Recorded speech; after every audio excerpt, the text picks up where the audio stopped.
Hello, my name is M. Jason Graham, and this is writing. Last time we talked about the protagonist foils and how we associate our foils to our agonists using themes.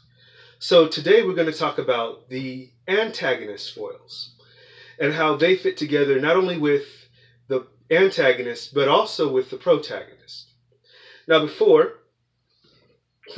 before, remember that we want to go over our guiding principles first. The main principle that we want to associate with would be that of the theme. And of course, our theme, as you can see above my head, is identity. But I also want to go over, just really quickly, the the log line, or also the purpose, the expectation, and the log line. So, of course, our theme is identity. The purpose is to encourage the responsibility of self-definition. And then the expectation is the affirmation of an individual strengthens the community. Our log line is a struggling actor is tricked into the role of ASL tutor. So, last time we talked about the aspects, because remember, your foils represent different aspects of your argument. So if you're having a discussion about identity, then you need to have points of attack, or when you create an argument, you come up with kind of points of justification, or logic points, or talking points, if you will. And the talking points that we selected were anonymity, privacy, and sexual expression. So now we're going to take a look at the antagonist. And when you look at the antagonist, what you will get, or not what you tend to get, but what you do get, is you get someone who's not the opposite per se of our protagonist, because that's not what antagonist means. What antagonist means, if you'll recall, it's the character whose actions most successfully oppose the actions of the protagonist. So what does that mean? That means that in a good story, that antagonist point of view is valid. And they have the power. That validity is what drives their actions that they're doing. So just like we needed to have strong arguments for our protagonists, now we need to have strong arguments for our antagonist foils. And we need to flip a little bit. Now in this particular case, what we had from before was, the flip was adherence to tradition protects the community. So with our protagonist, our purpose was, so the purpose is to encourage the responsibility of self-definition, and then the expectation is the affirmation of an individual strengthens the community. So the expectation of our antagonist, however, is adherence to tradition protects the community. So those two ideas, even though they may seem to bump heads, they're not opposite thoughts. They're not anti-anything. It's kind of the argument where you hear people who say pro-abortion or anti-abortion as opposed to pro-life and pro-choice. They're both pro. It's just the points of view are different. So what we have here now, and what we're going to do, is we're going to have our foils takes on the ideas of anonymity, privacy, and sexual expression. So, as we discussed before, the character that's going to represent, and you're going to be surprised by this. So, for our antagonist, who is the Queen Mother, her foils are going to be the following.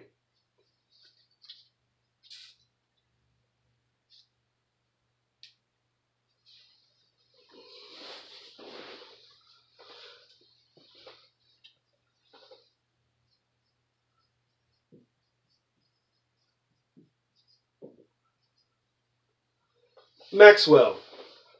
Now, I know that this may seem kind of odd or strange to you, and why would I select Maxwell to be her foil? And the idea is not uncommon. We actually do see it, in my opinion, we see it in a number of places. But I think the story that we'll see it that's more familiar to everyone is in A New Hope, Star Wars, A New Hope, the very first Star Wars movie that was produced. Because you had Obi-Wan Kenobi as a foil for Luke Skywalker. Obviously, the community is the Jedi Order, if you will, or the former Jedi Order, you could say, actually. So he was a foil for Luke because he represented those Jedi ideals, and he was teaching Luke the ways of the Jedi, or at least began to.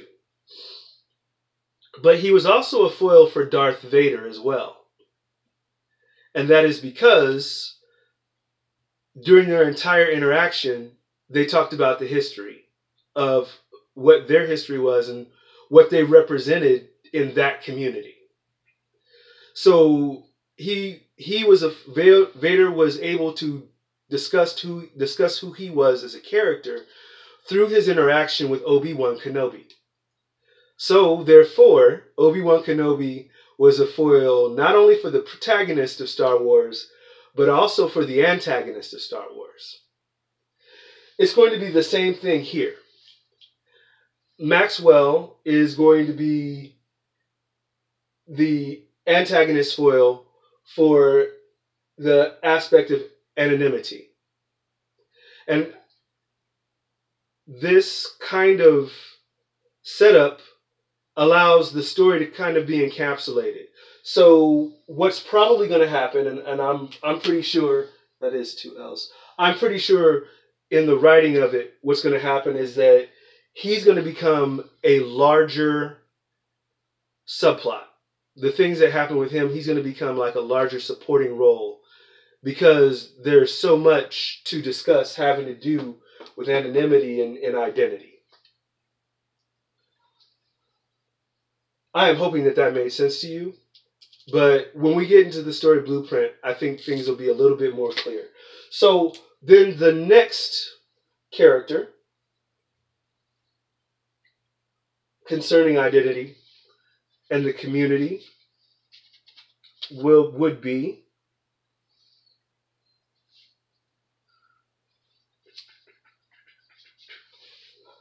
King Io. So Io. Io is the current king. He is the one who officially hired Dravon to tutor his children, in particular his oldest son, James. Io represents privacy in the opposite aspect that his wife, Jocasta, represents it, because he is a public figure. And there are things going on with Io that I'm going to reveal during the next step, and that makes it very interesting, and is actually central to the overplot, as we call it. So the plot that's contained within all 3 films, or 4 films, I should say. What happens with him? He's mixed in and is a major part and a major focal point for the entire arc of all 4 films together. So you might think that shouldn't he be a main character in the first one? Not necessarily. Remember, and you'll see, we need to select the best character to have this discussion about identity. And although he was among my top 3 characters when I was generating the story, to see whose viewpoint we could do it from, I ultimately decided that there was a larger transformation arc for Dravon, and also that Io did not have what it took at this time in order to make the necessary changes in order to tell this story, and this story needed to come first. So, I know it's a little bit crazy, but just because you start off writing a blurb, and I think I've said this before, this is a great story, I want to tell this, this, and this, and it can do, once you start actually plotting out these points, then you start to realize, okay, well, if the character is behaving, and we want a character that's behaving honestly, and is a real person, so that he or she connects with the audience, I can't start the story there. There's too much backstory, and that happens a lot. So you say there's too much backstory, and then you want to start with the backstory. You can't really understand who Batman is unless you talk about his parents. As much as people absolutely hate seeing the murder of his parents happen in some form or another in every incarnation of Batman movie, and even when they redo the character in the comic books, it always comes back to that, and it's because that's such a large part of who that character is. And unless you know that, it's very difficult for you to grasp the idea of his obsession with being the Bat and being the hero of the city.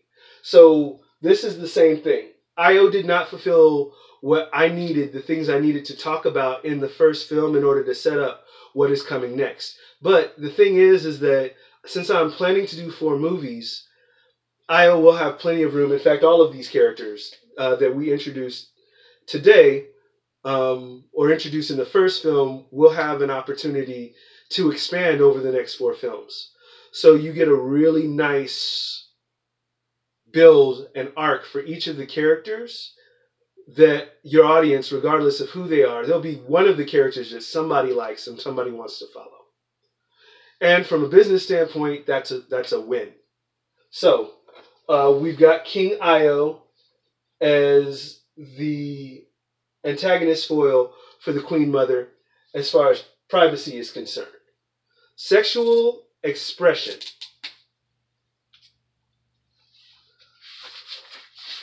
For sexual expression, we have Herbert's.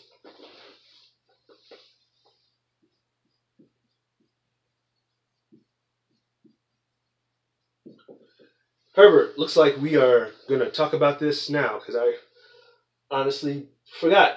So Herbert is he is Io's previous lover, actually. So Io is also he's not like